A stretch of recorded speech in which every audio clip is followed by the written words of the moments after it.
Mungkin kalau nggak ada lagi bela-bela yang mau ditunggu, mungkin mulai kajian pada malam hari ini dan dengan tema kehidupan. Mana pertama ini kita akan buka dengan oleh moderator yang dilanjutkan oleh sambutan dari Bimo kalau nggak ada yaitu BPH, dan yang ketiga itu pemaparan pemateri yaitu oleh pemantik, dan sesi tanya jawab oleh audien dan pemantik, dan yang keempat ini yang pesan dan kesan untuk pemantik dari pemantik untuk pengurus IMO ke depannya lebih baiknya gimana seperti itu. Dan yang terakhir itu penutup dan kesimpulan yaitu oleh moderator. Jadi tujuan kajian hari ini itu untuk memahami tentang peran IMO ini yang didirikan dan dapat mengetahui bagaimana pengurus ataupun anggota itu bersifat dan bersikap dalam lingkungan sosial, sehingga setiap pengurus ataupun anggota ini memiliki keberanian dan tanggung jawab serta memiliki rasa cinta terhadap perannya sendiri. Dan bahan pokok pada malam hari ini itu yang pertama itu historis IMO, yang kedua itu bagaimana menjadikan IMO yang tepat, yang baik, dan yang ketiga itu tantangan dan rintangan menjadikan IMO, dan yang keempat jadi apa saja etika menjadikan IMO. Sebelum kita masuk di kajian, mungkin saya kasihkan tahapan ketua IMO atau yang mewakili sambutan dulu.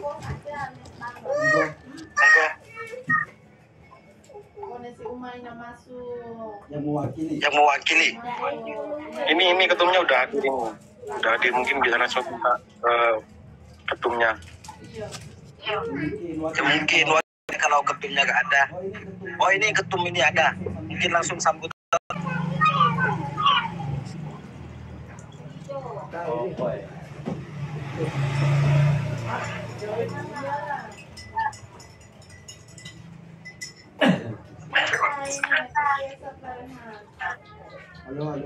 Halo, bisa mendengar suara saya tuh?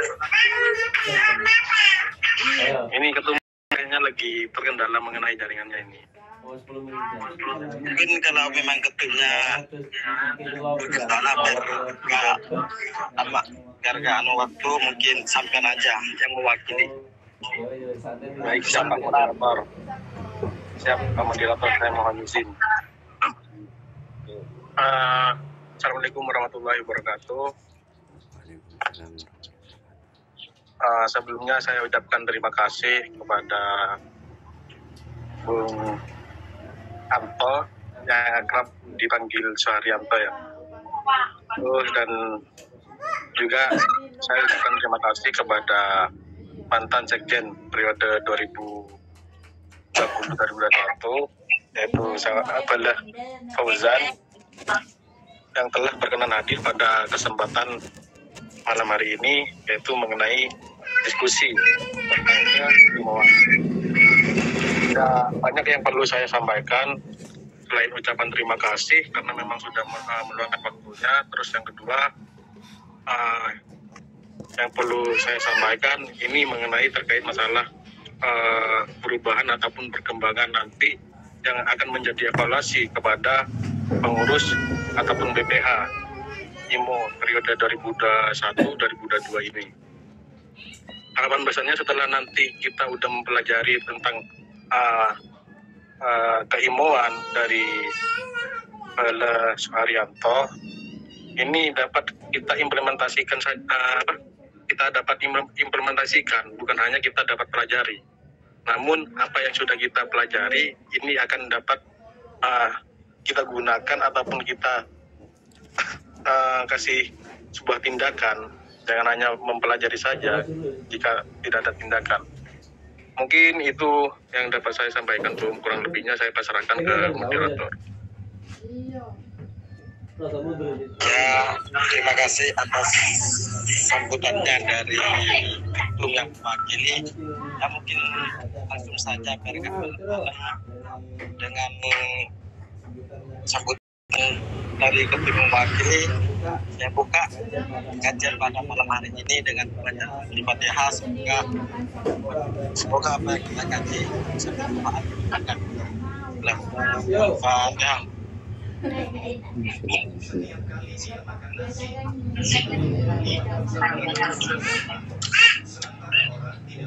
Mungkin selanjutnya saya kasih terhadap materi untuk memaparkan materinya. Monggo Bung Anto bisa langsung dialihkan. Baik, Assalamualaikum warahmatullahi wabarakatuh.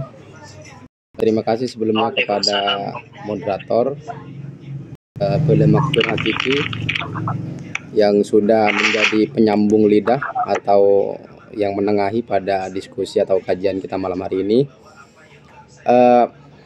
Alhamdulillahirabbil alamin wassalatu wassalamu ala asrofil anbiya wal mursalin sayyidina wa maulana Muhammadin wa ala alihi washabihi ajmain, amma ba'du.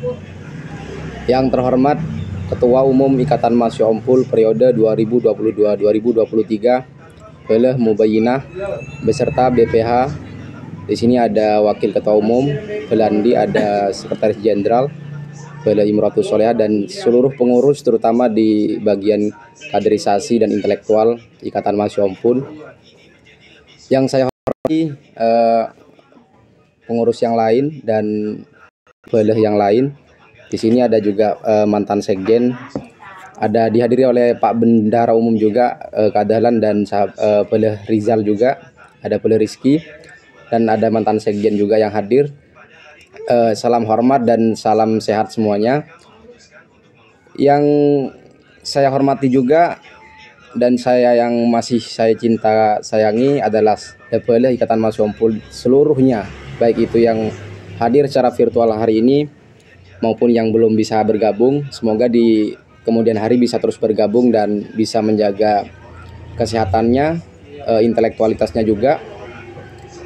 Baik, sebenarnya sebelum kita mulai perlu kita sedikit mengulas ya terkait tentang IMO atau keilmuan sendiri. Saya rasa untuk keilmuan sendiri terutama pengurus hari ini itu paham ya, apalagi yang hari ini ikut kajian kemarin juga menjadi bagian pengurus di periode saya, di periode 2021-2022. Alhamdulillah saya ucapkan hari ini masih eksis ya yang namanya Ikatan Masya Ompul, organisasi yang baru berumur 4 tahun mau menginjakkan umurnya di umur 5 tahun. Kalau manusia itu bisa dikatakan golden age ya, atau masa keemasan, umur keemasan gitu ya. Pertama-tama marilah kita panjatkan puji syukur kita atas kehadirat Allah Subhanahu wa taala yang telah melimpahkan nikmat hidayahnya kepada kita semua sehingga kita bisa berkumpul walaupun terbatas secara virtual. Semoga dalam keadaan sehat walafiat dan bisa barokah dan bermanfaat pembahasan malam hari ini.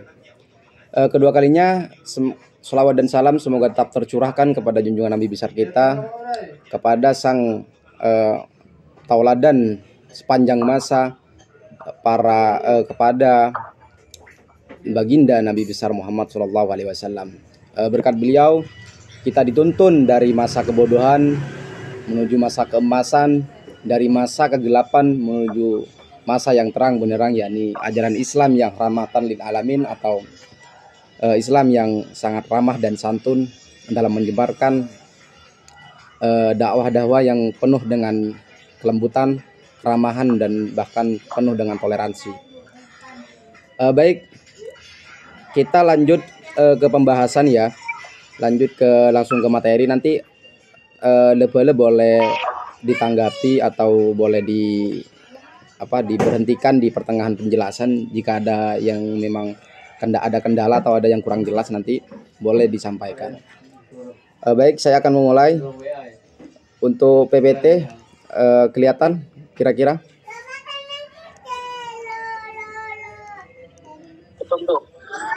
Kelihatan ya? Masih belum. Belum. Ya, belum muncul. Sudah ya. Tapi kamera saya nggak miring.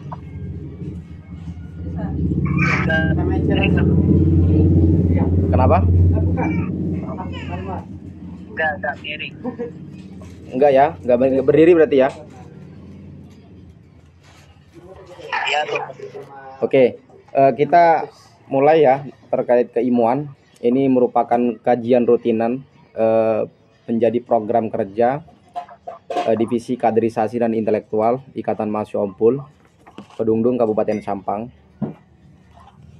Baik, ini sesuai dengan permintaan dan rekomendasi ya, topik pembahasan atau pokok-pokok bahasan yang akan kita bahas malam hari ini, yaitu ada sekitar 4. Saya tambahi di terakhir ada penutup ya.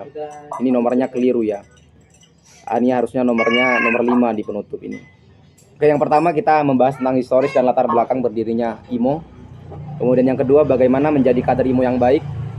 Yang ketiga, tantangan dan rintangan menjadi kader IMO.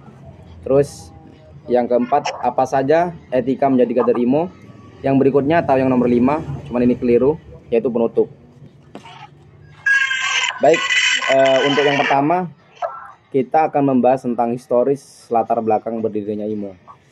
Di sini ada yang pertama, saya akan membahas tentang kesadaran. Jadi berdirinya IMO itu atau historis perjalanan IMO yang melatar belakangi berdirinya IMO itu adalah, yang pertama adalah inisiatif itu muncul kesadaran membentuk wadah kontribusi di sekitar tahun 2015-2017. Ini dituangkan, ini disampaikan oleh Lebele IMO atau senior-senior IMO, semoga dalam keadaan sehat. Ini sekitar di tahun 2018 mereka menyampaikan gagasan ini dan muncul kesadaran ini sehingga ingin membentuk wadah kontribusi atau yang sekarang kita kenal dengan IMO. Kemudian kenapa kok kesadaran itu bisa terbentuk? Ada yang poin kedua adalah semakin bertambah kuantitas atau jumlah mahasiswa di Desa Umpul, atau istilahnya hari ini adalah di Umpul Raya ya, karena meliputi 3 desa, ada Umpul, ada Banjar, dan ada juga Pajeruan. Dan semoga Banjar dan Pajeruan bisa terdeklarasi dan bisa termotivasi oleh kehadiran IMO. Tuh. Yang ketiga adalah kesadaran untuk melepas belenggu ketertinggalan di desa. Jadi selain ada faktor internal, ada juga faktor eksternal, yaitu bagaimana IMO ini bisa melepas belenggu, bisa melepas apa yang menjadi penghambat desa kita tercinta, yaitu Desa Umbul. Nah itu sehingga muncul kesadaran kita harus membentuk organisasi, mengumpulkan seluruh mahasiswa yang ada di perantauan, yang tersebar di seluruh penjuru dunia. Bahkan ada yang di Yaman gitu ya, ada yang di Bogor juga, ada yang di Malang, Surabaya, Bangkalan, Sampang, dan bahkan ada yang Sumeneb juga. Nah kemudian yang kedua adalah kebutuhan, latar belakangnya adalah kebutuhan. Yang melatar belakangi berdirinya IMO adalah kebutuhan.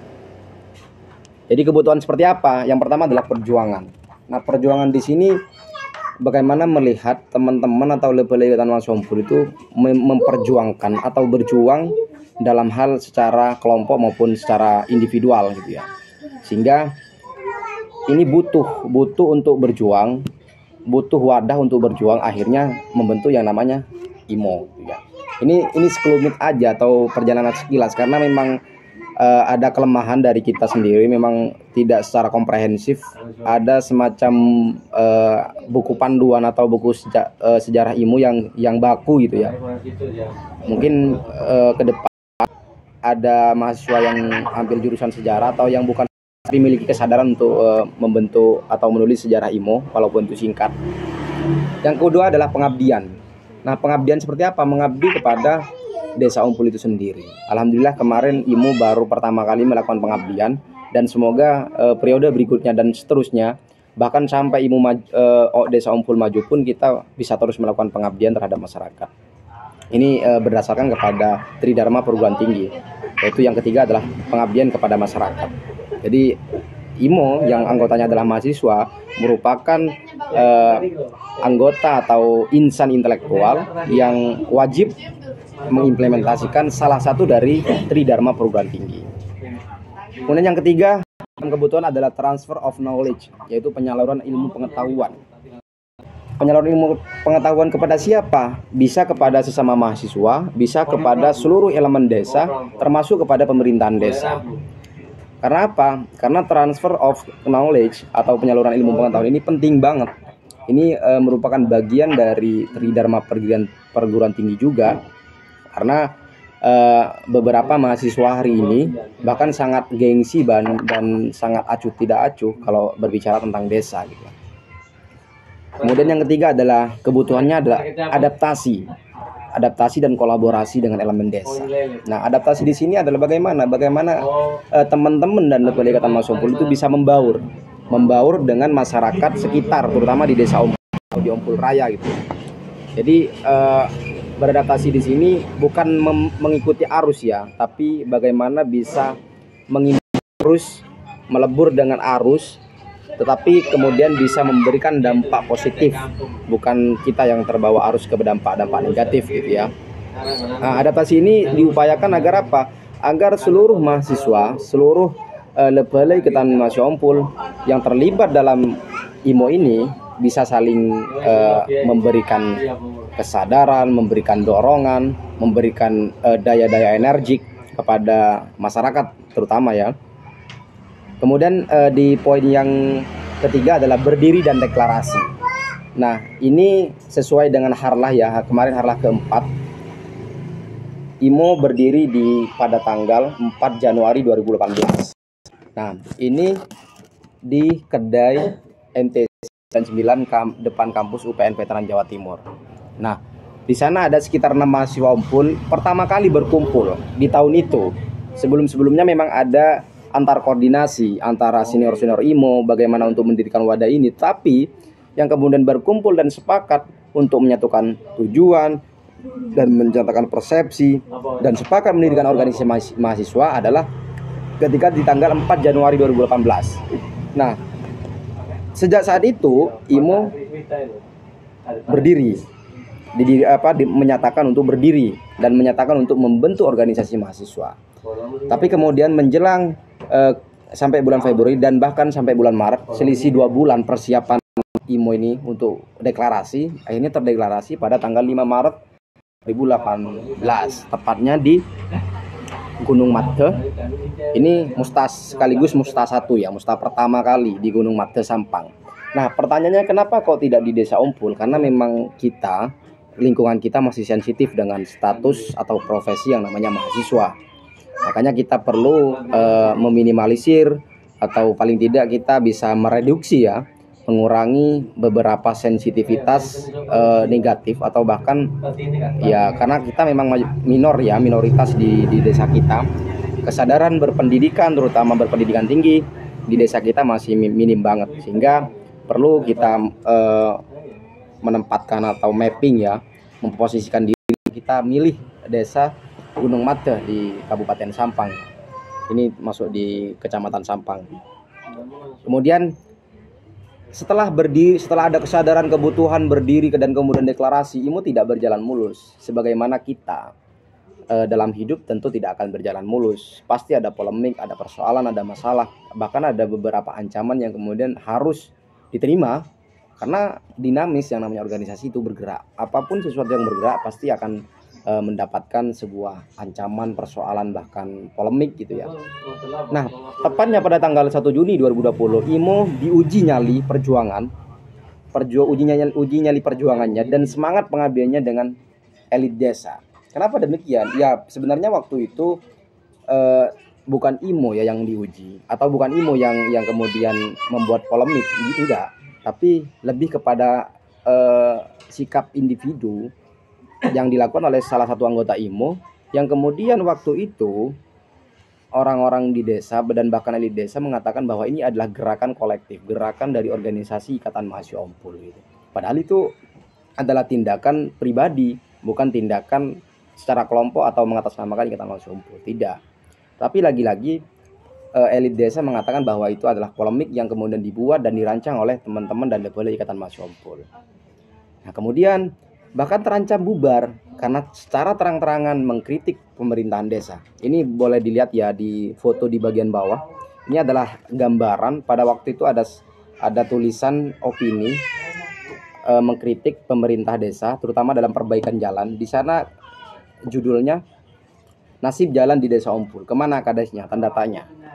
Dan di waktu itu juga ini merupakan hari bersejarah, bahkan menurut saya ini pelajaran penting ya, terutama untuk anggota IMO. Karena apapun tujuan mulia kita, kalau kita menyampaikan dengan orang yang belum tentu paham ya, atau belum tentu tahu niat baik kita, pasti akan dikesampingkan atau dilarikan kepada hal negatif gitu. Dia dibilang mau menurunkan kepala desa, padahal tidak. Kita memang murni pada waktu itu, anggota IMO memang murni melakukan pembelaan atau menyampaikan apa yang menjadi harapan dan aspirasi dari masyarakat setempat. Karena sudah lumayan ya, sekitar belasan tahun jalan di Desa Ompul ya memang sangat mengkhawatirkan dan sangat disayangkan gitu. Nah, kemudian peristiwa ini dikenal dengan tragedi Sani, yaitu tragedi 1 Juni. Jadi IMO ini kalau perlu ya, ini bisa diperingati setiap tanggal 1 Juni. Selain kita memperingati Hari Pancasila, untuk IMO sendiri secara spesifik perlu kiranya merayakan atau memperingati tragedi Sani ini, yaitu tragedi 1 Juni, di mana seluruh elemen desa pada waktu itu ingin mengancam dan bahkan mau dipenjarakan juga gitu salah satu anggota IMO yang kemudian melancarkan kritiknya melalui tulisan itu. Padahal sebenarnya tidak agitatif, tidak menghasut ya. Itu memang murni fakta yang terjadi di lapangan. Itu ya historis dan latar belakang berdirinya IMO. Nanti boleh kita diskusi ya perihal apa yang belum sesuai atau ada ketimpangan-ketimpangan yang mungkin masih janggal. Nah, kita berlanjut. Di dalam Tor ada judul ya, bagaimana menjadi kader IMO yang baik. Nah, tadi saya menyinggung soal sensitivitas. Nah, sensitivitas di sini adalah rangsangan pikiran, jiwa dan hati para anggota organisasi agar lebih peka terhadap persoalan yang terjadi di lingkungannya. Nah, sensitivitas di sini bukan hanya bermuara atau tentang soal ini ya, tentang soal negatif, tapi sensitivitas itu sebenarnya baik kalau kita alamatkan, kalau kita tujukan kepada hal-hal positif.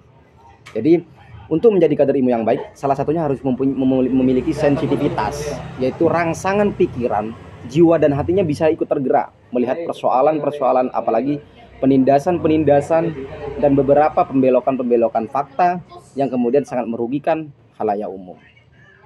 Gitu. Kemudian yang kedua adalah stabilitas.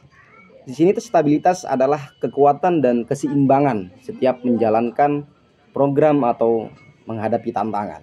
Nah, jadi stabil, kita harus kuat, kita harus seimbang sebagai kader IMO yang baik. Kita harus seimbang menghadapi segala persoalan, menyelesaikan segala persoalan, dan bahkan menawarkan sebuah solusi yang solutif. Nah, kita harus menjadi kader IMO yang punya stabilitas, yaitu kekuatan maupun keseimbangan dalam menghadapi persoalan maupun menjalankan program kerja. Nah, yang ketiga adalah intelektual.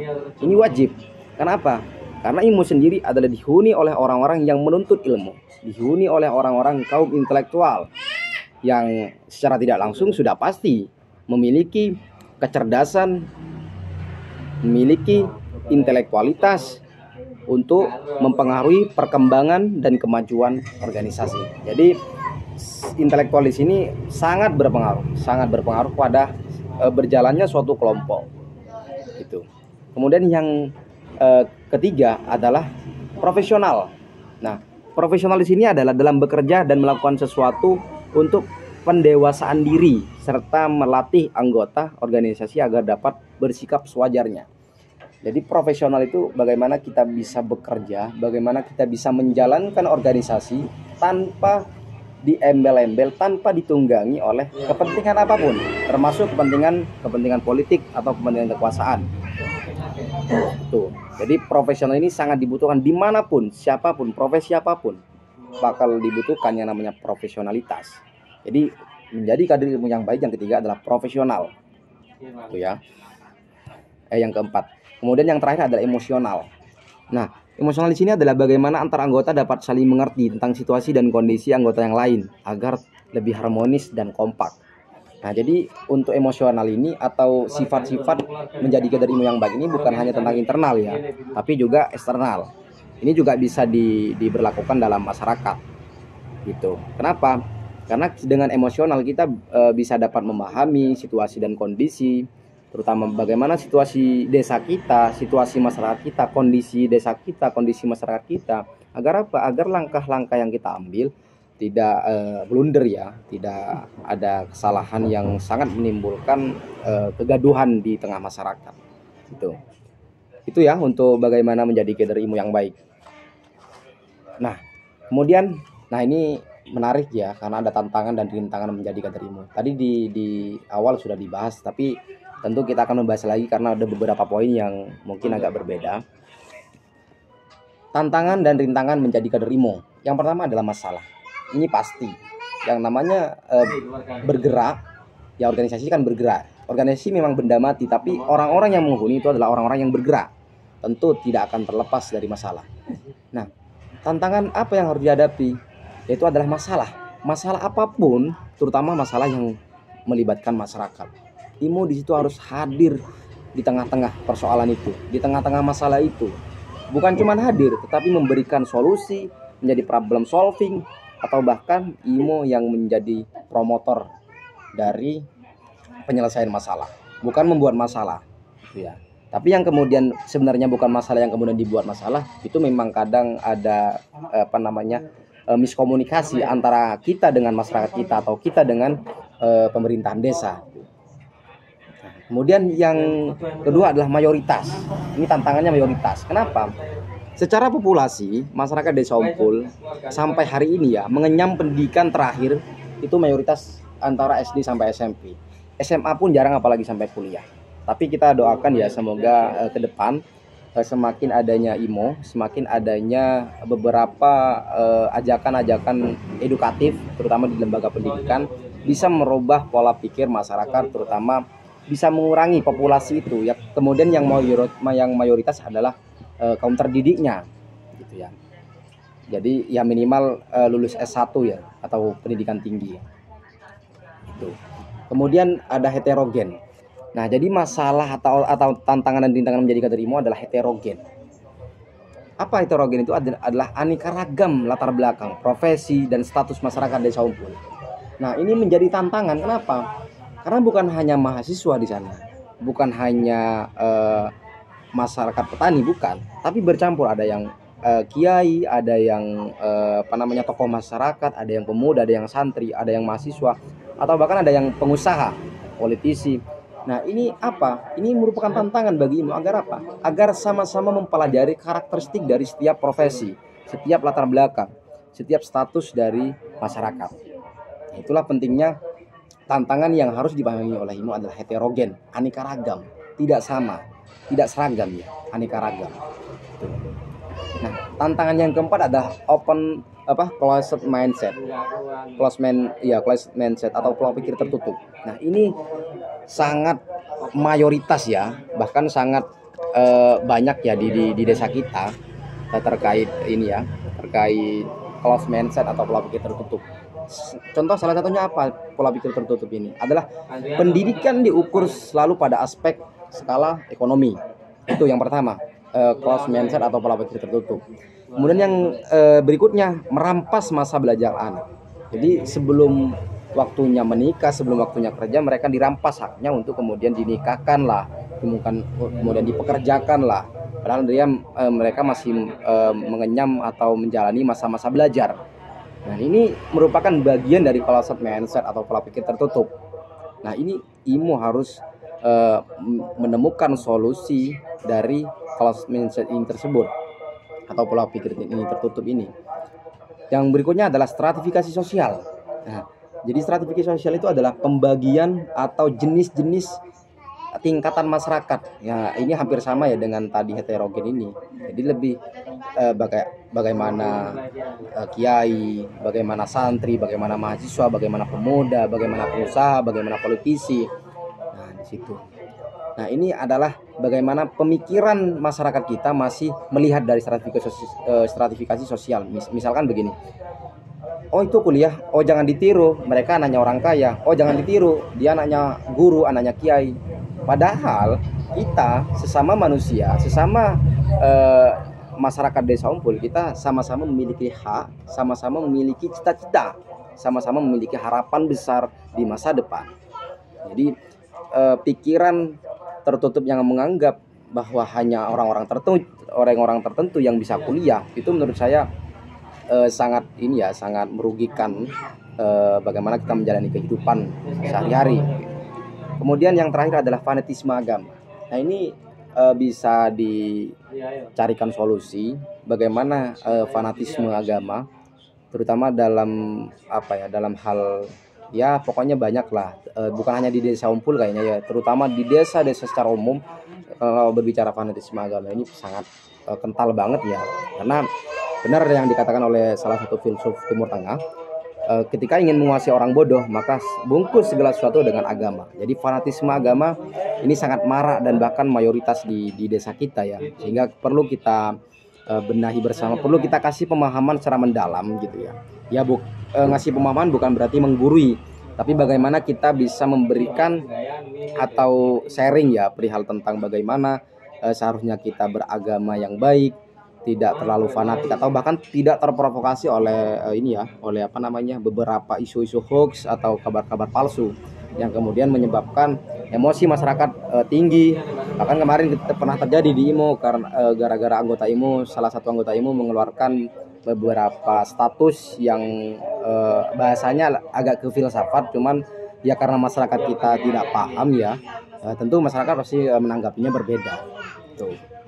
Langsung reaksinya berlebihan waktu itu, dan menurut saya sih wajar karena memang sudah bukan tempatnya kita berfilsafat di Desa Umpul gitu. Kita harus berbicara realistis aja di sana gitu. Atau sesama mahasiswanya aja kalau berbicara tentang filsafat atau yang lain-lain, apalagi berkaitan dengan Tuhan. Ini keyakinan ini lumayan gitu. Kalau berbicara keyakinan ini di skala yang umum, bukan di skala-skala tertentu, karena nggak mungkin dong masyarakat secara umum ini paham apa yang kemudian dimaksud oleh teman-teman, terutama kemarin yang sempat menjadi polemik ya, menjadi persoalan di tengah-tengah masyarakat. Kemudian yang keempat adalah tantangan yang paling dan sangat berpengaruh adalah pernikahan dini dan pergaulan bebas. Nah, pernikahan dini yang dimaksud di sini adalah menikah di bawah umur 19 tahun dan mengakhiri berlangsungnya pendidikan. Jadi bukan dilarang ya. Seperti kemarin saya sampaikan ketika di refleksi kemerdekaan di yayasan ya. Sebenarnya tidak dilarang, orang menikah itu tidak dilarang dan itu hak keluarga ya. Tetapi kemudian yang perlu kita perlu kita persuasi bersama, perlu kita ajak secara pelan-pelan kepada masyarakat dan kita berikan pemahaman kepada masyarakat. Bolehlah kita anak-anaknya dinikahkan, tapi lagi-lagi kalau bisa jangan sampai berhenti proses berlangsungnya pendidikan. Kenapa? Ya pendidikan merupakan bagian terpenting dalam kehidupan manusia gitu kan. Nah itu, jadi menikah di bawah umur 19 tahun atau menikah di atas 19 tahun tetapi dia masih ingin sekolah atau ingin kuliah gitu, tapi lagi-lagi dirampas haknya gitu kan. Nah, seperti yang terjadi di dalam closed mindset atau pola pikir tertutup. Nah, pergaulan bebas ini seperti apa? Bukan pergaulan bebas yang kemudian mengekang hal-hal yang membuat kita tidak bertumbuh atau kita tidak berkembang, enggak. Lebih pergaulan bebas yang menyebabkan kita melakukan tindakan negatif dan merugikan diri sendiri dan orang lain. Nah, itu yang harus IMO ketahui. Tantangan dan rintangannya adalah yang paling mayoritas dan yang sering terjadi di Desa Umpul adalah tentang pernikahan dini dan pergaulan bebas. Karena ini musiman ya, bahkan ada hari-hari tertentu kayak di bulan Idul Fitri, Idul Adha ini sangat sering ya, bahkan tidak terhitung jumlahnya dalam 2 bulan itu ya, antara bulan Idul Fitri dan Idul Adha. Ini bukan anti kita ya terhadap pernikahan dini dan pergaulan bebas, tapi bagaimana kita bisa memanajemen, bisa mengatur kapan kita waktunya nikah, kapan kita waktunya bergaul, dan kapan kita waktunya belajar. Nah, ini bagaimana kita bisa memposisikan itu semua. Tuh. Jadi itu tantangan dan rintangan menjadi kader IMO. Nah, ini yang terakhir ya. Nah, karena nanti mau ditutup ketika ada diskusi ya. Apa saja sih etika ketika menjadi kader IMO? Yang pertama saya mau bahas etika internal. Etika internal ya, perlu kita rendah hati. Rendah hati yang seperti apa? Rendah hati dalam berkomunikasi, berinteraksi dengan senior, sesama pengurus, anggota maupun kepada kader. Kita harus rendah hati. Kenapa? Karena ini merupakan prinsip atau pemikiran yang kemudian sudah ditanamkan oleh nenek moyang kita, bahwa manusia yang berasal dari desa itu jangan seolah-olah merasa pintar lah atau merasa tinggi sehingga tidak rendah lagi hatinya, gitu ya. Yang kemudian yang kedua adalah saling mengingatkan terhadap perilaku yang dilakukan. Nah, ini sama anggota lah, sama senior, atau kemarin ketika ada kejadian IMO, kita saling mengingatkan, bukan saling menyerang satu sama lain atau bahkan saling angkat tangan karena itu bukan bagian saya. Enggak seperti itu. Jadi etika menjadi kader IMO salah satunya adalah saling mengingatkan. Kemudian belajar bersama. Belajar bersama atau sama-sama belajar menjadi baik dan bermanfaat. Nah, ini salah satu menjadi etika menjadi kader IMO, belajar bersama atau sama-sama belajar. Yang kelima atau yang keempat ya, berjuang dan mengabdi bersama. Nah, berjuang dalam hal mewujudkan cita-cita dan semangat pengabdian tetap menyala. Nah, ini etika internal yang harus dimiliki oleh semua anggota IMO, semua kader IMO, terutama hari ini yang masih jadi pengurus dan yang masih menjadi anggota atau bahkan yang akan menjadi calon anggota atau bahkan calon kader IMO. Nah, kemudian di etika dalam eksternal ini, kalau rendah hati ini kayaknya lebih umum ya. Jadi meskipun di internal ada rendah hati, di eksternal juga ada rendah hati. Tapi subjeknya berbeda. Jadi orangnya itu berbeda. Kalau di internal ini lebih ke pengurus, senior, kader gitu kan, atau kepada anggota. Kalau eksternal ini bagaimana kita bisa melebur dalam bergaul dengan masyarakat, itu kita harus rendah hati. Baik itu masyarakat yang tua, yang lebih muda, atau yang laki-laki, atau yang bahkan perempuan, kita harus bersikap rendah hati. Karena itu merupakan kita harus terus tunduk dan terus belajar.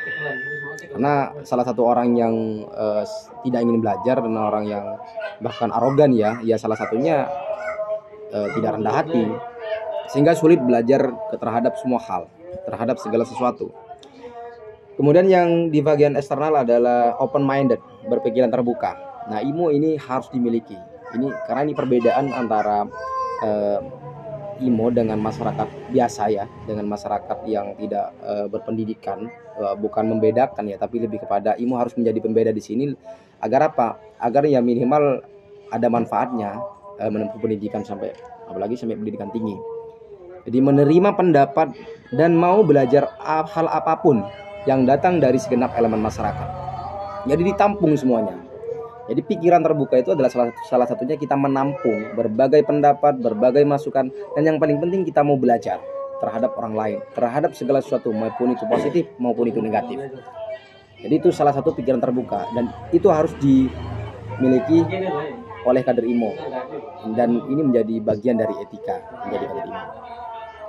Atau ini sebenarnya bukan hanya etika ya, tapi lebih kepada cara atau apa sih langkah-langkah menjadi kader IMO atau etikanya gitu. Makanya di sini ada open minded. Nah, kemudian yang ketiga adalah keseimbangan pikiran dan perilaku.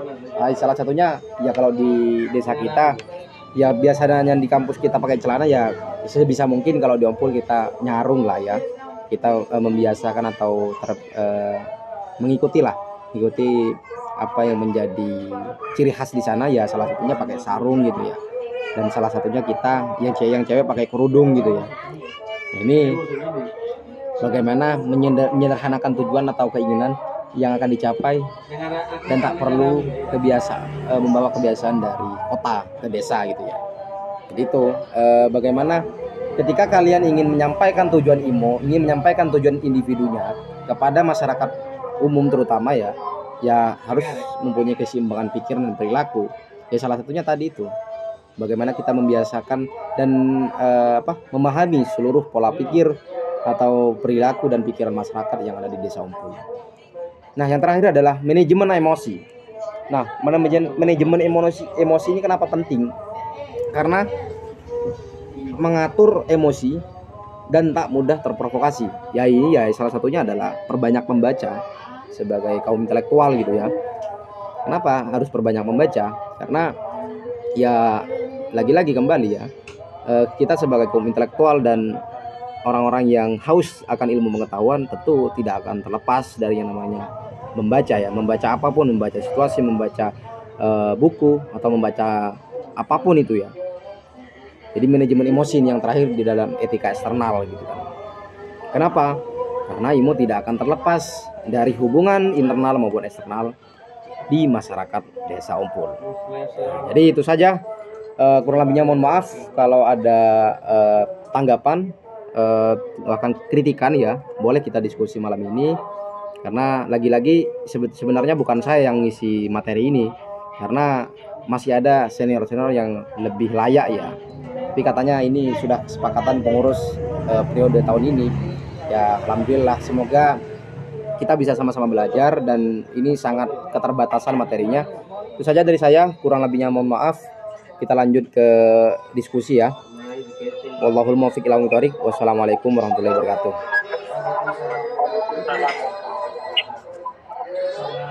Sangat buat benar-benar bangun organisasi ini mengembangkan lebih baik. Mungkin langsung sesi tanya dari para audiens yang ikut dalam kajian pada malam hari ini. Sebelum yang perlu ditanyakan atau ditanyakan kata-katanya dari lebaran dari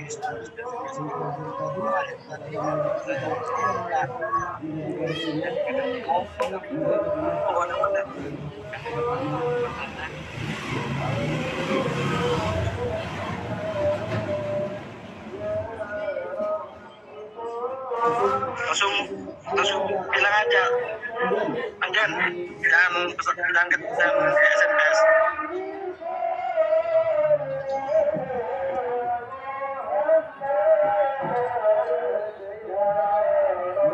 Ini ada pertanyaan Bung dari Sekjen. Kenapa pendirinya itu harus menggunakan budget? Baik, pertanyaan yang luar biasa ya dari partner saya, dari sekjen terbaik di era saya. Kenapa IMO harus berdiri di Gunung Mate? Bukan berdirinya, lebih ke deklarasi ya. Kalau berdirinya di Surabaya di tadi itu di kedai MTC depan UPN. Pertanyaan kenapa harus berdiri di Gunung Mate? Pertama, karena pada waktu itu dan bahkan sampai hari ini di desa kita berbicara tentang mahasiswa atau apalagi gerakan mahasiswa ini sangat sensitif dan pasti dimaknai negatif. Ya di sisi lain kita selain ini ya, selain harus menjadi solusi ya, menjadi problem solver dalam masyarakat, ya kita di sisi lain bahkan diadu domba ya, atau bahkan mencoba dibenturkan dengan beberapa elit desa. Jadi jawabannya kenapa di Gunung Mate? Itu sebenarnya sangat disayangkan ya, kenapa di Gunung Mate, karena ini organisasi Desa Ompul, tapi lagi-lagi kondisinya waktu itu sangat memungkinkan dan mengharuskan di Gunung Mate untuk meminimalisir terjadinya beberapa ini ya, penolakan atau bahkan huru-hara ya dari masyarakat. Ya sebenarnya waktu itu kita tidak berpikiran seperti itu, tapi lagi-lagi kondisi desa kita dan masyarakat kita masih belum siap dan mengerti apa yang dikatakan dengan ikatan mahasiswa Ompul, tujuannya apa. Ya padahal walaupun kita ingin menjelaskan sejauh mungkin, sedetail mungkin, kalau ya orang nggak paham ya tetap nggak paham gitu. Jadi itu Pak Sekjen terbaik, kenapa harus di Gunung Mate. Dan ini harus betul-betul ini ya dijadikan pelajaran gitu. Terutama buat IMO hari ini, seharusnya mengadakan kegiatan harus sering di Desa Ompul. Ya pertama lebih dikenal oleh masyarakat, dan yang kedua adalah biar bisa membantu dan lebih mengenal karakteristik atau antropologi masyarakat Desa Ompul. Itu Jan.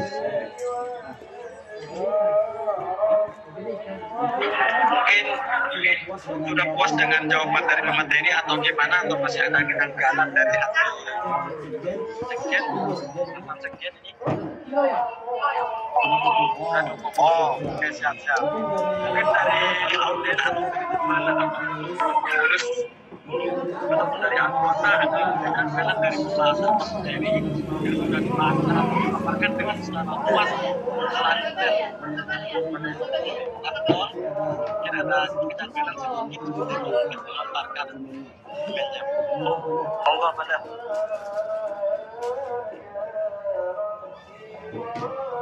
Izin bertanya tuh. Siap, monggo. Baik, assalamualaikum warahmatullahi wabarakatuh. Tadi kan dijelaskan sama waktu kalau gimana ya cara menghadapi pemerintah desa itu kan kayak nggak boleh terlalu anggaplah agresif gitu kan. Jadi kayak gimana caranya menghadapi pemerintah di desa ini, kayak disentuh dengan literasi, mereka malah ngamuk gitu, tapi kayak mereka mau digandeng gitu juga mereka nggak paham sama pembicaraan kita. Terus kita tuh mau masuk dari sisi mananya untuk bisa bisa bekerja sama dengan pemerintah desa, caranya tuh gimana? Monggo langsung dijelaskan oleh Om Dery. Baik, terima kasih, pertanyaan yang sangat bagus. Ini sebenarnya yang menjadi pertanyaan saya dari dulu ya, bahkan sampai hari ini. Kenapa atau bagaimana mengajak atau menggandeng pemerintah desa yang sangat istilahnya sangat tidak mengerti lah dengan apa keinginan kita dan bahkan apa kemauan dan keinginan masyarakat secara umum. Disentuh dari literasi juga nggak bisa, ya diajak jadi partner juga sulit gitu kan. Jadi yang paling utama yang harus kita kerjakan adalah bagaimana kita melakukan program kerja itu tidak harus atau tidak melibatkan pemerintah desa. Karena apa? Semakin kita memaksa itu atau kita tidak mencari cara lain untuk bagaimana biar pemerintah desa itu mau berkolaborasi dengan kita, bagaimana pemerintah desa itu bisa mengerti apa sih keinginan kita dan masyarakat kita. Nah, ya salah satunya kita harus membuka pilihan lain, membuka jalan lain. Bukan berarti bersaing ya, tapi lebih bersinergi dengan pemerintah, tapi tidak berbarengan dengan pemerintah, melalui bagaimana kita bisa membantu dan mewujudkan harapan masyarakat. Jadi makanya IMO atau mahasiswa ini disebut sebagai jembatan yang menjembatani lidah rakyat. Kenapa? Ya karena itu IMO adalah mediator di tengah-tengah. Walaupun entah itu ditolak atau bahkan mau dibubarkan oleh pemerintah desa sekalipun, itu tidak akan pernah mengganggu, tidak akan pernah menghambat gerakan atau pikiran-pikiran yang akan dilakukan oleh teman-teman. Ya salah satunya tadi membuat kegiatan atau hal-hal yang sekiranya menjadi kebutuhan masyarakat, bukan hanya kebutuhan pemerintah ya. Ya yang sangat dibutuhkan di sana kalau kita berbicara tentang kebutuhan masyarakat dan sampai hari ini yaitu jalan. Berbicara tentang kesejahteraan ya, menurut saya di Desa Umpul sejahtera banget lah kalau dilihat dari masyarakatnya, apalagi ya rata-rata perantau mereka. Ya bukan berarti rakyat di sana atau masyarakat kita nggak butuh pemerintah, enggak, butuh, tapi lagi-lagi ya pemerintah kita ya kayak semacam acuh tak acuh gitu kan. Nah, lagi-lagi bagaimana kita bisa memahami konstruk berpikir, pola pikir yang dimiliki oleh pemerintah desa. Itu yang kedua. Yang pertama tadi yaitu membuat kegiatan lain yang tanpa melibatkan pemerintah desa harus terus jalan. Kita jangan pernah kehabisan cara. Yang paling penting kita melakukan cara yang halal atau cara yang baik, bukan membaikkan atau menghalalkan segala cara seperti politisi hari ini gitu. Jadi itu salah satunya membuat kegiatan lain yang sekiranya bisa terdorong atau secara simultan, secara terus-menerus kita memberikan pemahaman kepada pemerintah desa, terutama kepada masyarakatnya, bagaimana bisa memperbaiki desa kita atau melepas belenggu ketertinggalan yang masih menempel secara besar di Desa Umpul. Itu Jen. Siap, terima kasih. Oke. Mungkin nggak ada mungkin masih ada kejanggalan dari Sekjen tentang pembahasan dari atau jawaban dari pemateri. Nggak ada ya. Mungkin dari level yang lain ada pertanyaan perihal tentang keimuan ini dari historis ilmu dan sebagainya.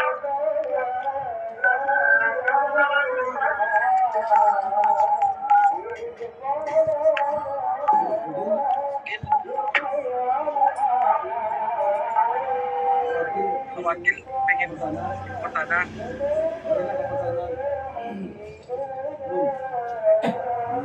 Itu Rizky dulu. Gimana pertanyaannya itu? Boleh dibacakan? Kira-kira dengan cara apakah untuk menepis tradisi agama oleh masyarakat bahasa politik yang di bawah sendiri itu? Baik. Oke, saya jawab ya. Pertanyaan dari Rizky. Selaku apa ya? Kalau di Indonesia Menteri Pendidikan ya, Menteri Pendidikannya IMO atau Mendikbudnya IMO gitu ya. Bagaimana menepis atau minimal mencegah ya terjadinya pemikiran fanatik terhadap agama. Lagi-lagi pendidikan. Pendidikan seperti apa? Pendidikan itu bukan hanya persoalan pendidikan yang ada di sekolah-sekolah formal atau bahkan pendidikan yang berjenjang, enggak. Pendidikan bisa dikatakan pendidikan di luar, terutama dalam memberikan pemahaman. Ya, tapi ini sangat sensitif ya, apalagi memberikan pemahaman terhadap orang yang dianggap lebih tua atau orang yang dianggap lebih berilmu. Tapi lagi-lagi fanatisme agama ini sangat membahayakan masyarakat terpecah belah gitu ya, terpolarisasi di sana. Jadi memberikan pemahaman ini merupakan suatu cara, atau barangkali kita bersosialisasi, atau bahkan kita memberikan pemahaman melalui orang-orang terdekatnya. Misal ya, kita melihat fanatisme agama yang dilakukan di sana oleh beberapa masyarakat kita yang mungkin kita anggap ilmunya lebih mumpuni dan bahkan ilmunya lebih tinggi daripada kita gitu. Nah, ini agak sulit. Kenapa? Bukan nggak bisa, agak sulit aja. Kenapa? Karena kita ketika memberikan pemahaman, baik itu secara langsung, secara halus, atau bahkan secara terang-terangan, kita bakal dianggap sok pintar gitu kan. Lagi-lagi, ya minimal ketika kita tidak bisa mencegah atau mengurangi fanatisme agama yang dimiliki oleh masyarakat, minimal dari kita sendiri mulai. Kita bisa menyebarkan konten-konten Islam yang ramah, Islam yang santun, atau Islam yang bukan pemarah gitu kan. Jadi Islam yang menyejukkan. Kita harus buat konten itu, atau kalau perlu kita memberikan sebuah edukasi melalui kegiatan-kegiatan ceramah agama, atau IMO mengadakan pengajian berkolaborasi dengan pemerintah desa atau siapapun itu, yang kemudian mengundang kiai yang penuh dengan kesujukan, kiai yang sangat menenangkan, dan bahkan kiai yang mengambil garis tengah-tengah untuk kemudian memberikan pemahaman kepada masyarakat secara komprehensif bagaimana tidak terlalu fanatik terhadap agama. Cinta terhadap agama itu bagus, tapi fanatik terhadap agama dalam hal apapun, kalau fanatik itu tidak baik, seperti yang dikatakan Nabi Muhammad gitu kan. Apalagi sampai tidak kemudian saling sapa hanya karena beda pilihan politik kemudian dikaitkan agama. Nah, hari ini fanatisme agama itu sangat lekat dengan politik.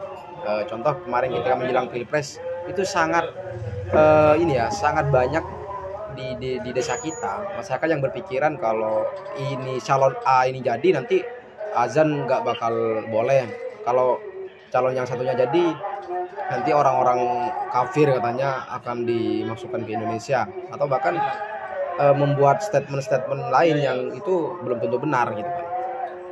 Jadi itu ya salah satunya memberikan pemahaman secara langsung dengan cara bukan menggurui, tapi lebih kepada ya semacam diskusi kecil-kecilan.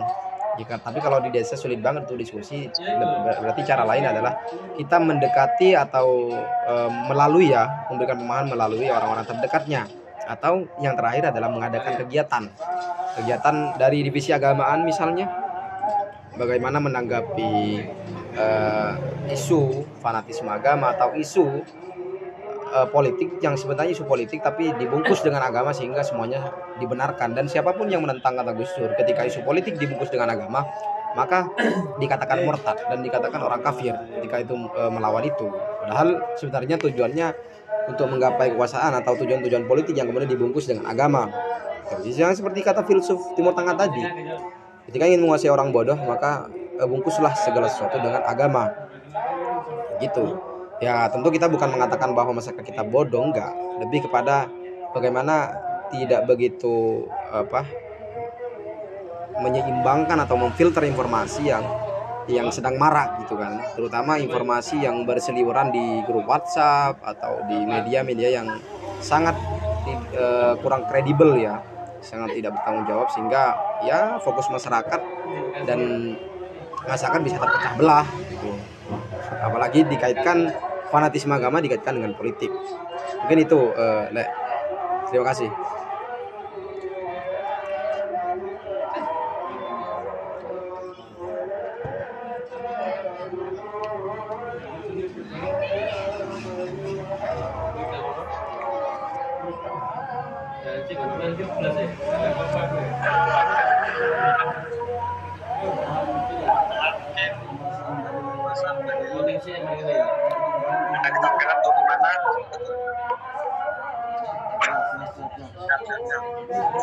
Ada di level yang lain sudah mempertanyakan ini hal keilmuan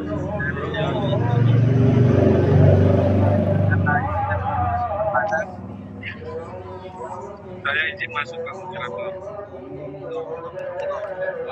Ya, saya ucapkan maaf kepada teman-teman hari ini, yaitu Bung dan sekaligus saya mohon maaf kepada moderator. Saya izin di sini ada beberapa yang ingin saya tanyakan terhadap pemantik. Itu yang pertama mengenai tantangan dan rintangan sebagai sensitivitas Ikatan Mahasiswa Unpul mengenai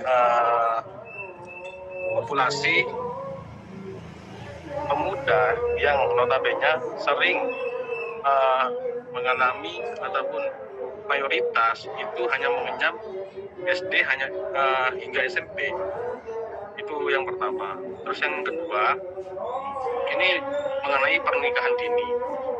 Dalam hal ini kerap terjadi dalam salah satunya di desa kita, di desa Unpul, itu kebanyakan setelah lulus sekolah itu kalau nggak kuliah nikah bagi pemuda, baik itu pemuda laki-laki ataupun pemuda perempuan.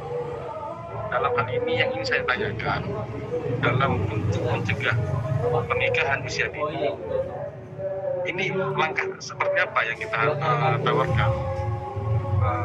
Terus yang kedua, dengan mayoritas populasi mengenyam pendidikan hingga SMP ataupun maksimal paling tingginya itu di SMA, itu apa yang menjadi solusi bagaimana pemuda-pemudi ini setelah lulus SMA nanti biar tidak tertarik dengan pernikahan usia dini? Kalau menurut saya sendiri, bagaimana cara mereka minat untuk melanjutkan proses kegiatan belajarnya itu di perguruan tinggi. Padahal ini mungkin kalau dari pemantik sendiri itu menyarankan bahwa hal-hal yang berkaitan dengan pendidikan, yaitu salah satunya membangun dan lain sebagainya.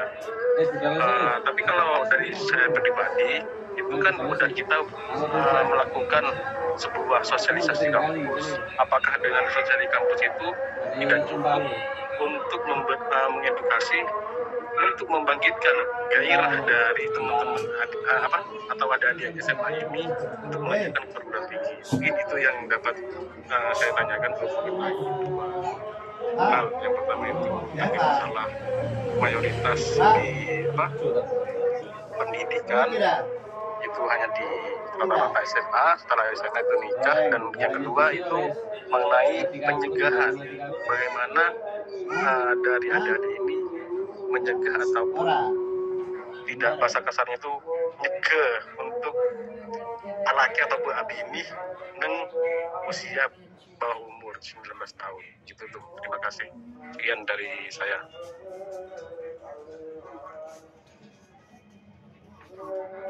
Oke, gimana Tor? Langsung dijawab apa gimana? Ya, langsung dijawab. Oke, terima kasih pertanyaannya. Yang pertanyaan pertama sebenarnya hampir sama ya dengan pertanyaan kedua, cuman agak berbeda konteks aja. Pertanyaan pertama, kenapa populasi di desa kita masih didominasi oleh ini ya, pendidikan terakhir itu SMP maupun SD atau bahkan SMA, nggak sampai kuliah. Yang pertama disebabkan tadi ya, ini closed mindset ya, atau pikiran tertutup masyarakat kita. Kenapa? Selalu melihat pendidikan itu dari skala ekonomi. Contoh, ya dia bisa kuliah karena hanya anaknya orang kaya. Padahal banyak bahkan di IMO ini banyak orang-orang yang latar belakangnya menurut saya ekonomi menengah ke bawah ya. Dan bahkan saya sendiri juga ekonomi menengah ke bawah. Tapi lagi-lagi kesadaran dan keinginan dari kedua belah pihak, entah itu orang tua maupun anak, itu belum tumbuh. Nah, pertanyaannya kenapa kok seperti itu? Ya tadi masih memiliki pemikiran yang agak menyimpang ya terhadap pendidikan, dan masih melihat pendidikan dari kacamata keuntungan dan ekonomi, selalu dikaitkan ekonomi. Kalau berpendidikan tinggi itu harus biaya besar, padahal sekarang kita kenal dengan beasiswa yang ditawarkan oleh pemerintah. Itu penyebabnya satu adalah mindset. Yang kedua, bagaimana mencegah, bukan mencegah ya, karena bukan penyakit sih itu, lebih kepada bagaimana kita mengajak masyarakat untuk bukan menghindari juga, tapi lebih kepada apa ya, ya bisa menikah juga bisa sambil kuliah, atau bahkan kuliah dulu baru menikah. Nah, apa solusinya? Ya salah satunya sudah dilakukan oleh IMO. Apa ya? Satunya sosialisasi kampus, dan kemarin ada SKK. Bagaimana memberikan penyadaran, memberikan suntikan-suntikan pemahaman pendidikan itu penting kepada seluruh masyarakat. Tapi lagi-lagi, apakah berhasil? Berhasil atau tidaknya kita bukan melihat sekarang. Bisa melihat sekarang, tetapi mungkin 1-2 orang yang berhasil, dan bahkan setiap tahun IMO alhamdulillah ada aja yang kuliah, ada aja IMO yang generasinya gitu ya. Tapi lagi-lagi, apakah itu cukup? Tidak. Apakah itu bisa nggak dirubah pola pikir seperti itu? Bisa. Tapi itu proses, butuh waktu. Dan ya bukan berarti harus lama-lama ya waktunya. Ini bukan hanya berhenti di sosialisasi kampus. Ini dari dulu, bahkan di periode saya waktu itu ingin sekali mengumpulkan seluruh orang tua siswa, terutama ketika orang tua siswa yang kelas 3 SMA, yang kelas 3 SMP, yang kelas 3 SMA, yang kelas 6 SD, itu dikumpulkan bagaimana mereka harus tetap melanjutkan sekolah, yang SD ke SMP, yang SMP ke SMA, dan yang SMA diupayakan harus kuliah. Nah, lagi-lagi prinsip di sana mengatakan bahwasannya ini anak saya, nggak usah ikut-ikut kamu. Iya, kalau berbicara terkait faktor atau kewenangan keluarga, kita memang tidak bisa memilih kewenangan, tetapi sebagai tanggung jawab bersama yang ingin mencerdaskan kehidupan bangsa, kita harus memberikan pemahaman bukan hanya kepada siswa, bukan hanya kepada guru, tapi kepada orang tua juga. Karena orang tua mayoritas di sana masih pendidikan terakhirnya ya didominasi oleh pendidikan terakhir di SMP ataupun SD, bahkan tidak sampai lulus. Nah, itulah kenapa kita harus betul-betul bukan hanya memberikan pemahaman terhadap orang siswa atau guru, tapi kepada orang tua terutama ya. Karena izin orang tua ini sangat sulit. Ketika anak begitu kemauannya tinggi seperti apapun, kalau orang tua tidak mengizinkan ya nggak jadi. Sebaliknya kadang orang tua ingin tapi anak tidak semangat. Nah, ini lagi-lagi persoalannya bukan hanya kepada orang tua, tapi di murid itu sendiri atau bahkan di sekolah gitu kan. Tapi yang namanya usaha atau segala sesuatu yang dilakukan oleh lembaga pendidikan atau guru itu sebenarnya memang harus betul-betul kolaborasi dan sinergisitas antara orang tua, anak, bahkan guru gitu ya.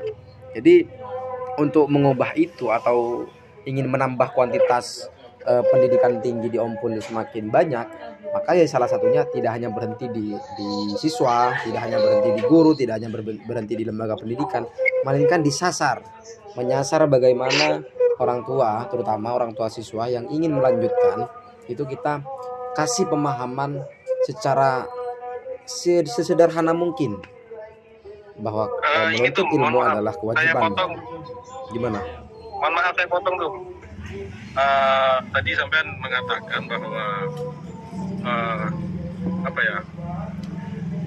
terjadinya populasi mayoritas mengenyam pendidikan SD sampai SMP ataupun SMA itu dikarenakan faktor yang menjadi faktor utama adalah skala ekonomi yang dihambati oleh orang tua, sekaligus ada seolah-olah orang tua merampas masa belajar anak. Jadi kalau secara saya pribadi itu mengenai kejadian hal seperti ini saya masih belum bisa menerima. Mohon maaf, bukan berarti saya menyalahkan penjelasan apa yang dijelaskan oleh sampean. Cuman saya mengatakan seperti ini sesuai dengan analisa yang saya dapatkan ketika saya bertemu dengan adik-adik yang mungkin usianya masih lebih muda daripada saya. Kenapa saya mengatakan sedemikian tuh? Kalau kita mungkin saya bisa menerima karena skala ekonomi dari orang tuanya tidak mumpuni. Tapi hal itu tidak bisa disalahkan ataupun tidak bisa disalahkan keseluruhan dengan orang tua. Karena yang menjadi problem utama ini antara orang tua dan anak ini sama-sama memiliki problem tuh. Kalau menurut analisa saya. Ada sebagian orang tua yang memang tidak mengizinkan anaknya setelah lulus SMA untuk melanjutkan pendidikannya ke perguruan tinggi. Difaktorkan ya karena beberapa alasan. Dan selanjutnya ada yang salah satu orang tua yang memang memiliki keinginan untuk melanjutkan anaknya ke perguruan tinggi, namun keterbatasan ekonomi. Nah, problem yang dari anaknya tuh itu karena memang dari anaknya sendiri, bukan kemauan orang tua. Jadi anak itu memang benar-benar ketika saya tanya, setelah nanti kamu lulus dari SMA, apakah kamu mau menikah atau kerja ataupun melanjutkan pendidikannya ke perguruan tinggi? Nah, hasilnya pun juga sama. Dalam artian di sini kita dapat menyimpulkan bahwa kesalahan keseluruhan itu bukan karena dampak faktor ekonomi ataupun perampasan waktu belajar dari orang tua gitu. Karena juga kalau kita tahu sendirilah di daerah saya juga gitu, kebanyakan dari teman-teman ataupun dari anak-anak lingkungan kita yang mungkin usianya lebih rendah dari kita itu memiliki pilihan ataupun kewajiban yang sudah mereka pilih. Mungkin itu yang dapat saya sanggah dari sampean tuh. Terima kasih. Iya betul. Jadi ya nggak semuanya harus kita salahkan orang tua. Jadi itu memang ada sebab akibat. Ya makanya tadi saya sebutkan kadang orang tua mempunyai keinginan, anaknya yang tidak semangat. Ya sebaliknya anak mempunyai keinginan tapi orang tuanya tidak mengizinkan. Nah lagi-lagi bagaimana sosiologi atau karakter masyarakat kita, antropologi desa kita itu memang betul-betul berbeda. Terutama kalau dibandingkan dengan desa-desa di luar Madura ya. Mungkin secara umum desa-desa di Madura hampir sama ya, seperti di desa kita. Tapi lagi-lagi bagaimana kita seminimal mungkin tidak menjadi desa yang sangat tertinggal banget, apalagi dalam hal pendidikan, dalam hal pembangunan sumber daya manusia, dalam hal pengelolaan sumber daya alam sudah tidak terpenuhi, maksud kita juga ikut terdegradasi bagaimana pembangunan sumber daya manusia. Jadi betul sinergisitas atau kerjasama yang dilakukan oleh ketiga belah pihak, bukan hanya dua belah pihak ya, bukan hanya orang tua dengan murid, tapi orang tua, guru, lembaga pendidikan dan bahkan masyarakat secara umum. Ini kaitannya dengan atau konteksnya dengan lingkungan sekitar. Ini sangat berpengaruh, terutama dalam pergaulan bebas. Nah, kenapa di desa kita masih sangat marak sekali pergaulan bebas? Ini lagi-lagi ini merupakan ekspresi dari anak-anak muda kita yang secara manajemen emosi masih belum bisa terkontrol dengan baik, sehingga kita sebagai kaum terdidik lagi-lagi harus bisa membedakan, harus menjadi pembeda bagaimana kemudian kita bisa memiliki manajemen emosi yang baik, bagaimana kita bisa mengendalikan diri yang baik, atau paling tidak ya kita tidak melakukan hal-hal negatif lah, apalagi sampai merugikan orang lain, merugikan diri kita sendiri aja. Apalagi seperti kita yang sebagai kaum terdidik ya tentu akan secara otomatis akan menjadi role model ya, atau menjadi contoh dari masyarakat secara umum. Itu loh kuliah kelakuannya masih seperti itu loh, berpendidikan tinggi tapi kebiasaannya masih gitu tuh aja. Dan lagi-lagi apa penyebabnya di Desa Ompul kenapa kok masih minim sekali orang kuliah? Karena lagi-lagi kita di IMO masih belum ada senior yang secara menurut definisi orang desa kita ya, definisi masyarakat kita belum sukses secara finansial gitu ya, atau memiliki pekerjaan tetap yang mungkin dikaitkan dengan jadi DPR lah, atau jadi pengusaha sukses, atau bahkan mempunyai uang banyak ketika kuliah. Padahal tujuan pendidikan bukan itu. Yang lebih penting dari itu adalah bagaimana orang itu bisa ya pikirannya terbuka, bisa paham terhadap segala karakteristik, dan juga bisa bagaimana manfaat kepada orang lain, terutama di Desa Ompul sendiri. Tapi lagi-lagi pikiran itu masih ada. Kenapa? Ya itulah pikiran. Begitu terus berjalan dan dinamis. Itu. Mungkin itu, Tum.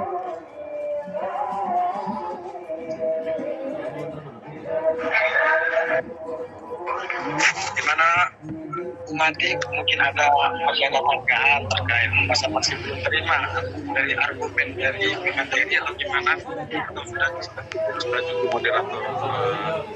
Saya kembalikan kepada yang lain. Mungkin dari yang lain ada pertanyaan sebelum saya tutup.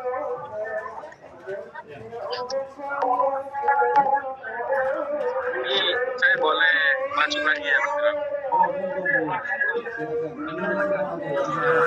Sebenarnya ini juga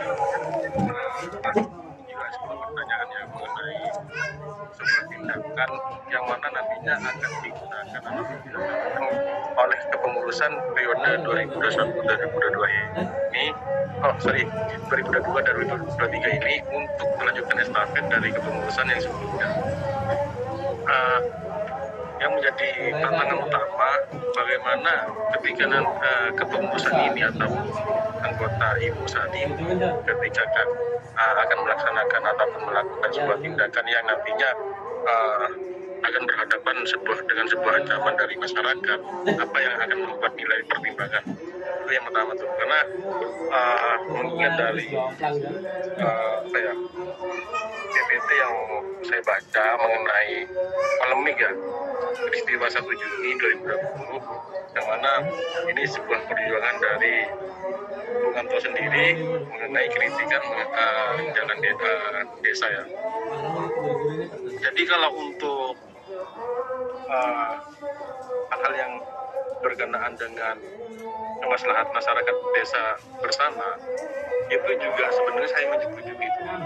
Tapi ada beberapa pertimbangan, entah itu mungkin dari kalangan dari kita sendiri ini masih mengalami penekanan ataupun mengalami kalau kita mau melakukan sebuah tindakan seperti ini ancamannya seperti ini, mungkin itu yang menjadi hambatan yang pertama. Padahal saya rasa itu ketika kita melakukan seperti itu, seperti yang Bung Anto lakukan pada 1 Juni 2020, itu adalah tindakan sangat baik, dan ancaman itu bagi saya itu sebuah tantangan gitu. Karena juga setelah saya baca-baca mengenai lalu lintas dan maksudnya itu yang berkaitan jalan umum, itu setelah saya baca apa yang dikritik oleh Bung Anto itu tidak ada salahnya sama sekali, dan itu juga dibenarkan di dalam undang-undang tentang LLAJ atau lalu lintas angkutan jalan. Mungkin ini benar Rizky juga paham ini mengenai tentang undang-undang LLAJ nomor 22 tahun 2019, bagaimana di ayat 1 tersebut yang berbunyi penyelenggara jalan wajib untuk membenarkan ataupun memperbaiki jalan alternatif untuk menghindari kecelakaan. Sementara kan di Desa Ompul sendiri kan juga seperti itu. Berapa banyak korban yang harus kita tunggu kalau kita tidak memperbaiki. Gitu tuh. Mungkin ini yang pertanyaan yang lebih simpel tuh. Bagaimana cara dari teman-teman mahasiswa hari ini yang mungkin lagi berfokus untuk melakukan sebuah tindakan untuk kemajuan kemaslahatan desa biar tidak tertekan di bawah, bagaimana? Terima kasih. Oke, bisa langsung saya jawab bagaimana Pak Moderator? Gini tuh, mungkin karena terpaku terhadap satu orang, mungkin saya lontarkan jawabannya ini terhadap para leader. Ada yang mau menjawab?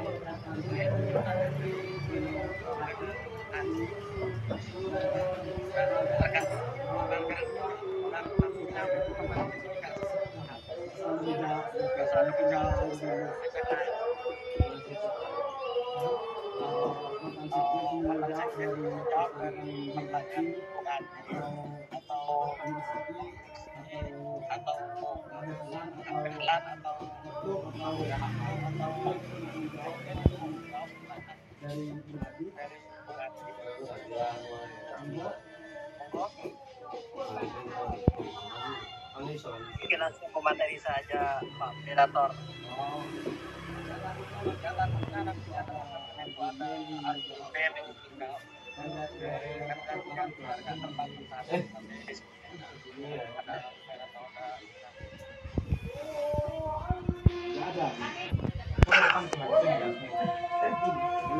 Kalau memang nggak ada,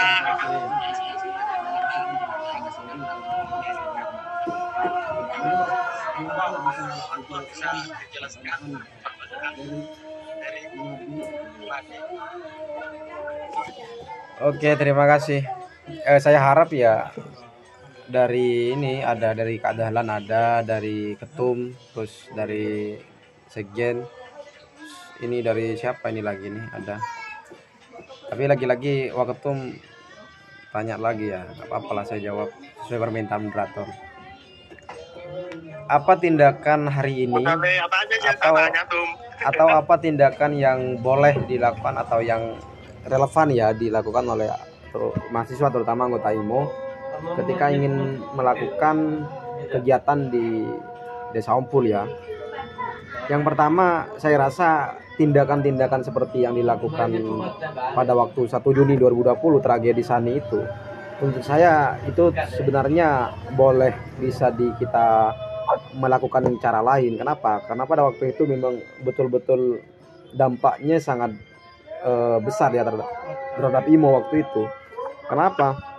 Waktu itu IMO dari 2020 sampai 2021 ini terancam bubar ya, karena waktu itu memang gak ada kegiatan sama sekali, hanya karena kegiatan atau kritikan yang dilancarkan waktu itu atau kritikan yang dilakukan pada waktu itu, sehingga mungkin teman-teman atau lebih bisa menggunakan cara-cara yang lebih lokal ya, atau local wisdom, lebih bagaimana sih cara masyarakat desa menyelesaikan masalah, bagaimana masyarakat desa membicarakan duduk persoalannya, dan bagaimana masyarakat desa bisa paham dan mengerti apa sih tujuan kita, apa sih keinginan kita, dan apa kemauan masyarakat kita yang kemudian secara tidak langsung itu menampar kita gitu.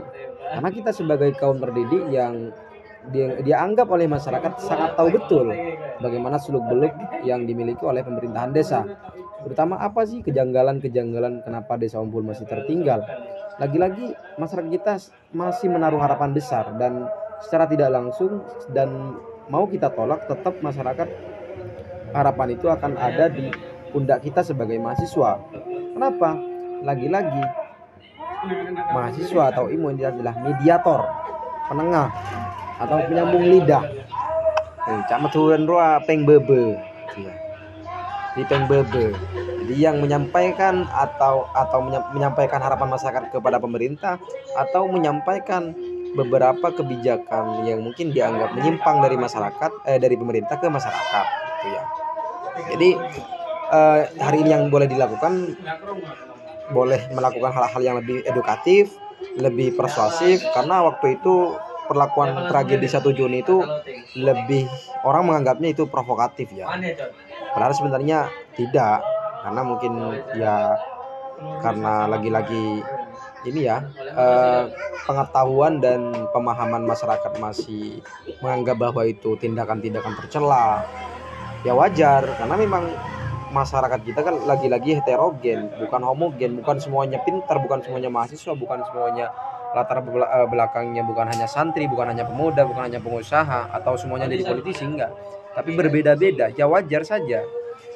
Nah, hari ini dan bahkan seterusnya yang harus IMU lakukan, dan mungkin teman-teman mau melakukan kegiatan sebisa mungkin yang tidak menimbulkan pergesekan-gesekan terhadap terutama kepada elit-elit desa. Karena lagi-lagi selalu muaranya diarahkan kepada ini ingin mengadu domba, ini ingin merebut kekuasaan, ini ingin sok-sokan gitu loh. Jadi itu kita harus betul-betul belajar dan betul-betul memahami apa kejadian di masa lalu. Ya, terutama soal-soal tragedi 1 Juni itu. Apalagi tragedi yang terbaru kemarin di bulan Maret. Kita habis pengabdian, lagi-lagi kita dikatakan kita ingin membodohi orang masyarakat di dusun bagian ujung.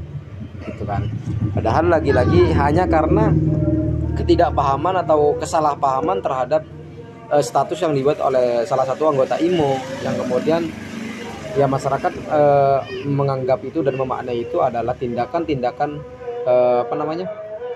mencela agama gitu kan. Padahal sebenarnya tidak.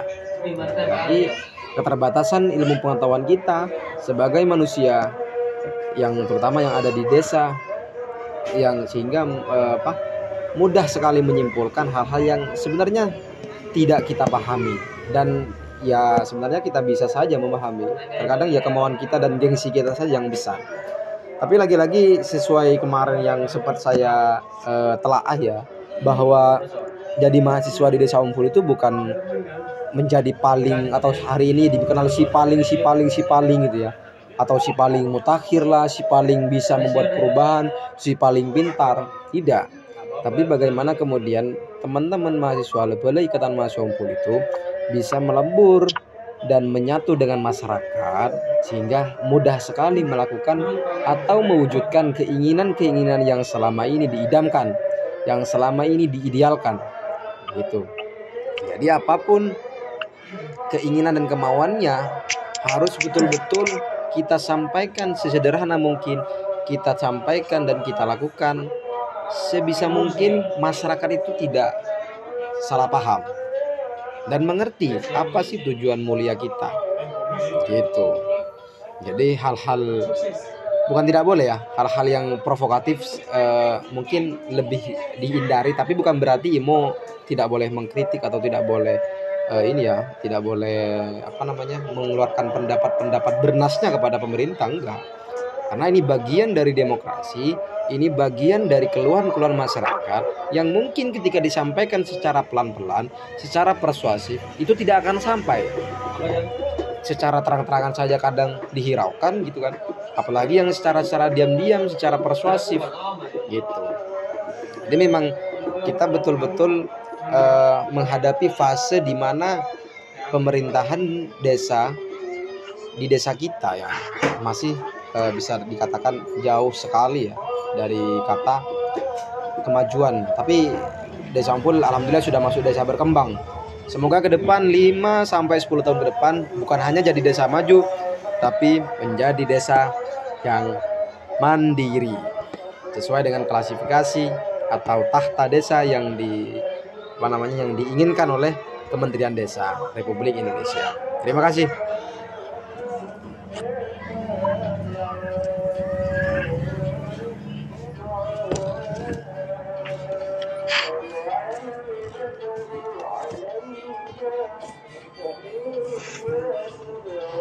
Terima kasih tuh atas jawabannya tuh.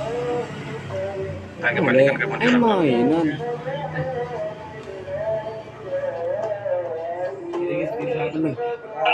ya mungkin sudah cukup tanya jawabnya, sudah sangat puas, sudah sangat puas dari jawaban atau materi, akan memuaskan dari levelnya. Mungkin sebelum kita tutup ini, mungkin ada pesan orang dari materi untuk pengurus IMO ke depannya. Oke, terima kasih.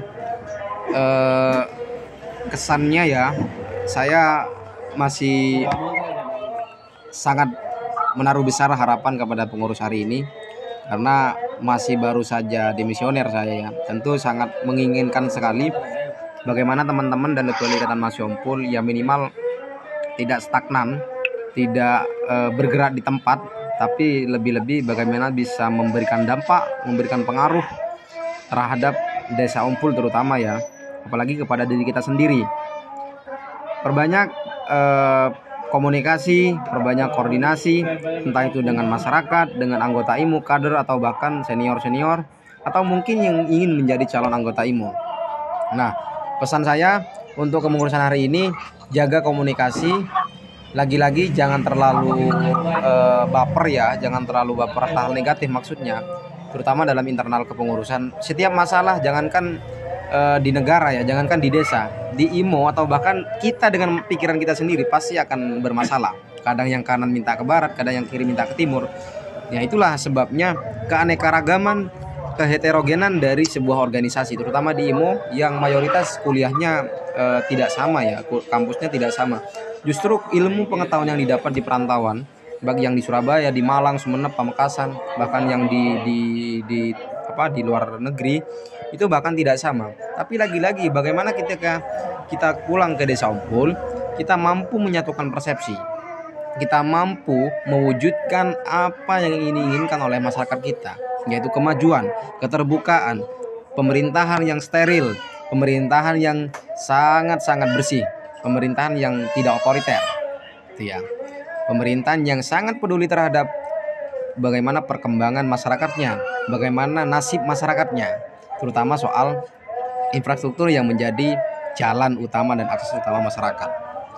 Sekali lagi buat IMO, tetap semangat ke depannya, bergerak atau melakukan kegiatan, jangan pesimis, tidak harus sama dengan tahun kemarin. Melakukan kegiatan satupun kegiatan itu sudah sangat bersyukur. Tapi lagi-lagi jangan pernah puas terhadap kegiatan yang dilakukan. Apalagi persoalan kontribusi terhadap desa sendiri. Jangan kemudian karena kita sudah melakukan sosialisasi kampus, karena kita sudah melakukan kegiatan untuk mengedukasi masyarakat bagaimana pentingnya pendidikan, lalu kemudian kita puas. Nah, orang yang cepat puas, maka orang yang mudah sekali bersifat arogan. Bahkan etika menjadi kader IMO yang seperti tadi disinggung tentang rendah hati, bahkan itu akan ditinggalkan oleh IMO. Karena apa? Karena sudah merasa puas, merasa sudah pintar, akhirnya tidak lagi ingin belajar. Pertama soal konsepan kegiatan-kegiatan, apalagi yang berkaitan kegiatan yang melibatkan organisasi luar atau orang di luar IMO gitu ya. Ya seperti koordinasi seperti tadi lah, hal-hal sepele. Hal-hal sepele kalau dibiarkan bisa menjadi bisa menjadi dampak yang sangat besar ya. Kita bisa lihat dalam hal plastik ya, kalau ditaruh di dalam got setiap hari kan bisa jadi buntu dan bahkan bisa jadi banjir kan begitu. Itu. Mungkin itu saja. Sebelum dikasih ke moderator, saya ingin memberikan penutup dulu, terutama dalam ini ya, dalam hal tadi di PPT. Nah ini terakhir di sini ada penutup ya. Di sini ada penutup. IMO adalah organisasi mahasiswa desa dan menjadi bagian dari desa itu sendiri. IMO merupakan promotor perubahan dan mediator pembangunan Indonesia mulai dari desa. Sejak IMO berdiri, saat itu juga memiliki tanggung jawab besar terhadap kemajuan desa, terutama dalam mencerdaskan kehidupan bangsa yang ada di pelosok desa. Terakhir, seperti apa manusia yang akan bertahan dan diterima oleh semua keadaan? Jawabannya, ia adalah manusia yang mampu beradaptasi tak pernah berhenti belajar, dan memberikan manfaat terhadap lingkungan sekitar. Terima kasih Lembaga Ikatan Mahasiswa Unpul. Kurang lebihnya mohon maaf. Segala kelebihan itu murni dari hidayah dari Allah Subhanahu wa taala. Segala kekurangan itu murni dari kebodohan saya. Kurang lebihnya mohon maaf. Wallahul muwaffiq ila thoriq. Wassalamualaikum warahmatullahi wabarakatuh. Waalaikumsalam warahmatullahi wabarakatuh. Terima kasih atas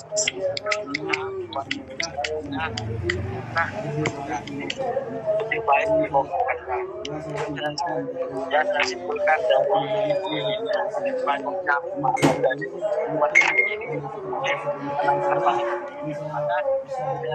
saya berpendapat bahwa poin-poinnya itu dan latar belakang implementasi dan apa yang menjadi harapan Indonesia dan latar belakang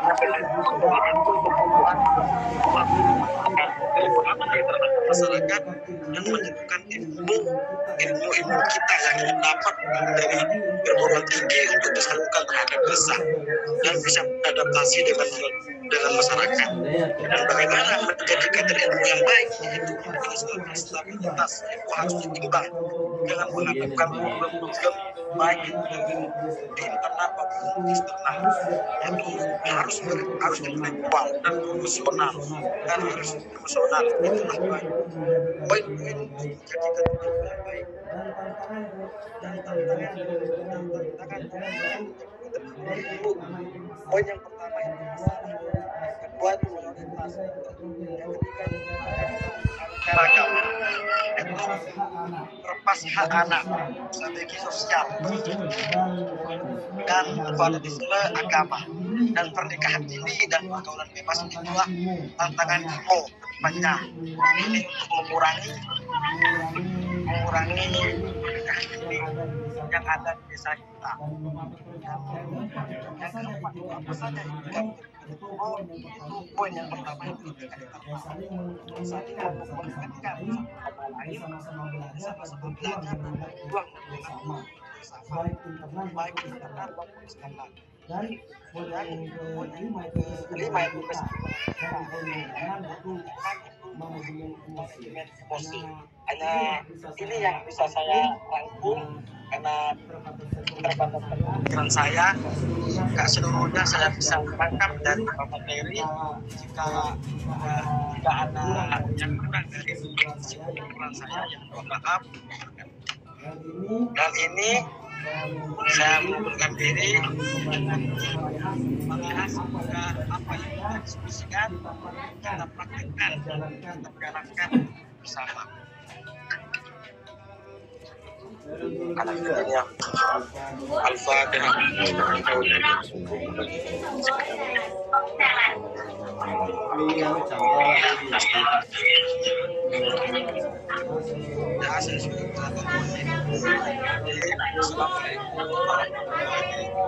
Waalaikumsalam warahmatullahi wabarakatuh. Terima kasih. Sehat-sehat semuanya.